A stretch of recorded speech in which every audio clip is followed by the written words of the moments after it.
Mä käyn tällä videolla nopeasti läpi konsepti, mikä nopeuttaa huomattavasti syötön oppimista. Eli jalkojen käyttö. Jalkoja kannattaa alkaa käyttää vasta siinä kohtaa, kun toi heitto on hyvä ja se mailan liikerata on oikea, jolloin siitä alakropasta saa voimaa. Se voimantuotto tulee pääasiassa yläkropasta ja sitten alakropasta ja kineettisestä ketjusta.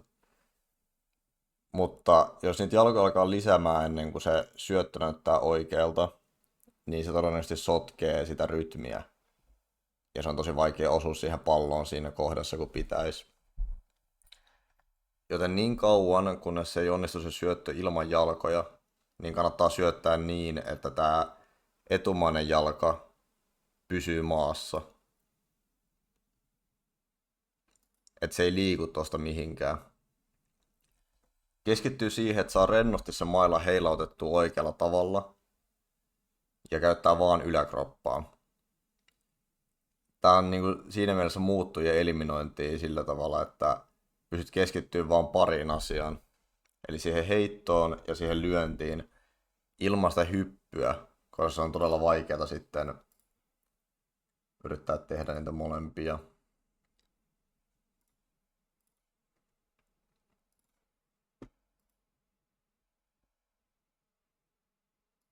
Tässä kans, niin tavoite pitää toi niinku etumainen jalka viivan takana. Takajalka saa liikkua vähän, mutta keskittyy just siihen, että se tasapaino pysyisi niin hyvin kuin mahdollista. Koska tossakin saa niinku ihan hyvin voimaa siihen syöttöön ilman sitä niinku alakropan käyttöön, jolloin se on paljon helpommin muutenkin niinku lyödä.